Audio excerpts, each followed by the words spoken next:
Aloha, everyone. My name is Kel Guillermo, and today I'm joined by my good friends Kenji, Michael, Michaela, and Amber. And today we're going to be doing a presentation on the Chase Sapphire case study. Now we will be discussing the overview. First, we will be going over the key problems that we identified in the Chase Sapphire case. Then we will talk about the campaign execution. Following will be the recommendations of the reinvented system, app, website, and card function. And lastly will be the timeline. Looking at the Chase Sapphire case, our team identified three key issues that needed to be addressed. The first issue is cannibalization. There is a lack of distinction between what each card offers, and the cards have similar market segments. This causes the Chase Reserve card to cannibalize the Chase Preferred card because unfit customers are signing up for the wrong card. The second issue is profitability. Chase is experiencing a loss in revenue due to the open loop system. In addition to that, customer acquisition costs are unreasonably high and the sign up bonus is unstable. The third issue is customer retention. A year after the Chase Sapphire Reserve card was released, the company decided to reduce the sign on bonus points of 100,000 points to 50,000 points. The company is concerned with how they will maintain this competitive advantage with the bonus point decrease. Also, annual fees are not favorable to the market. Taking these three key issues into consideration, our team has created a market campaign that will increase customer retention and profitability while reducing cannibalization. I will now be handing it off to Kenji, who will be introducing our campaign. Based on what Michael mentioned, Chase Sapphire facing unsustainable business model. Chase Sapphire must reinvent preferred and reserve. Next, Kel will talk about campaign execution. To execute our campaign, we will first start 3 months before the launch by communicating with existing customers about the changes that are coming up. We will also be doing organic marketing through social media and digital channels. And we're going to be cutting back on partnerships with paid celebrities, athletes, and influencers because it decreases our customer acquisition costs. Updating the marketing budget will allow for advertisements on social media, digital, and traditional marketing channels more often. So this is where we start our campaign, where we're going to be reinventing Chase Sapphire through the recommendations that Amber and Michael will be going over today. Our team recognizes the flaws within JP Morgan Chase that have resulted in a loss of revenue, as well as the impending cannibalization of Preferred. The following recommendations adjust the logistics of two systems in place at Chase in order to maximize revenue and retention, as well as discourage cannibalization. First, JP Morgan Chase should adapt to a closed-loop banking system. In JP Morgan Chase's current open loop system, JP Morgan Chase gains 1.5% off of interchange fees. Meanwhile, banks operating in the closed loop system gain 2.45%, translating to a 61% increase in interchange revenue.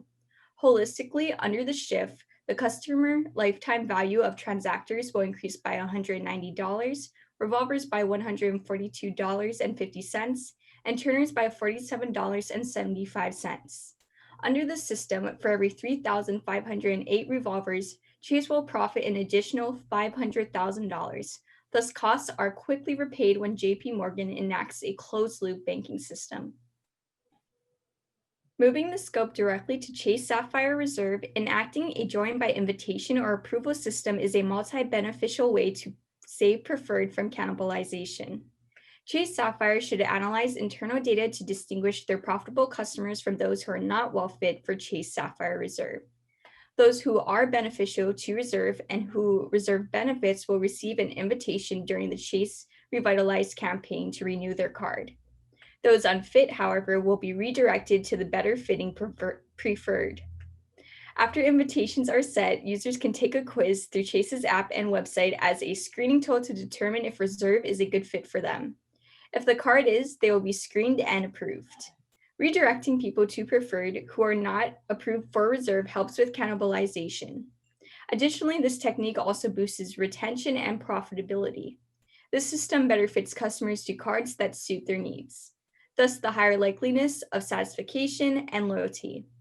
As for profitability, simply sending out invitations directly to the consumer drastically lowers the CAC, which was driven to be high due to influencer marketing. In addition to reinventing new systems, as explained by Amber, we will also plan on revamping the Chase Sapphire website and mobile application. During this phase of implementation, we will begin by installing additional features such as a financial goal tracker and calculator. Customers will be allowed access to use this system just as long as they have a Chase Sapphire branded credit card. The system will act as a financial planner where customers can set goals and monitor their progress. Some of the goals that the customers can keep track of are their personal monthly expenses and total debt. Customers will also be notified of each milestone or checkpoint they have accomplished and will be able to visually see those accomplishments through a financial process chart, just like the image shown on the left. Another feature we plan on adding is an annual fee balance tracker. Just like the financial goal tracker and calculator, customers will also be granted permission to use this feature. The added feature will provide customers the ability to track their annual fee balance through card usage. For example, if preferred credit card users spend a minimum of $3,877 a year, which will equate to $323 a month, that minimum payment will provide customers the opportunity to waive their upcoming annual fee because the yearly fee will be paid off via interchange fees. Furthermore, our team plans to redefine the identity and value proposition of preferred and reserve. In order to differentiate the product offering between the two, we must identify a unique target market that will be best suited for each credit card, while also maintaining their individual travel benefits. After careful consideration, we believe that preferred should be marketed towards the more modest adventurers, while reserve should capture the attention of affluent adventurers. The reason we believe these credit cards should be marketed in this particular way is because we want to establish a new perception of each card, especially for preferred. Preferred will be tailored around customers who will mainly use the card for general purchases, such as gas and groceries. Reserve, on the other hand, are for customers who frequently purchase luxurious goods and services, such as travel and fine dining. In order to illustrate this brand perception, we plan on adjusting the point system. One of the first adjustments we will make is bundling the dining and entertainment together as their own purchasing category for both preferred and reserve. On top of that, we also will increase the amount of points earned on general spending for preferred. Originally, the points earned on general spending for preferred was 1, but we plan on increasing it to 2. I will now hand it over to Kenji, who will be going over the timeline for our recommendations. This is our timeline to implement for our 3 recommendations. We are planning to start it on January 2019 and finish by within 1 year. There are 3 main steps. Step 1 takes place in January 2019.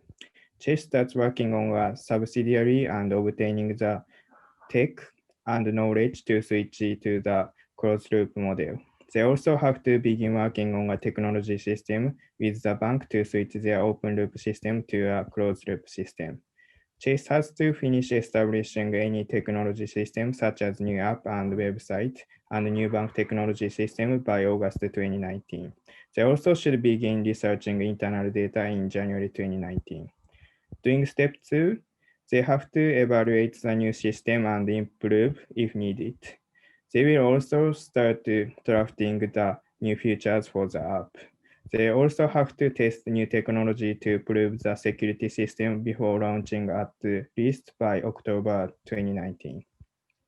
At the step 3, when technology got proved, Chase starts their campaign to announce their changes to public. During this time, invitations should be sent for reserved customers. They will launch their new features in January 2020. Next, Amber will talk about resolutions. Chase Sapphire's Reserve was launched with a short-sightedness.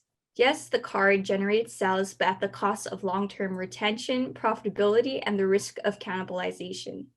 In order to combat the unsustainable framework Chase Sapphire has been molded into, JP Morgan should reinvent the systems, app, website, and characteristics in which Chase Sapphire operates on. The following slide provides our recommendations alongside the key issues they tackle.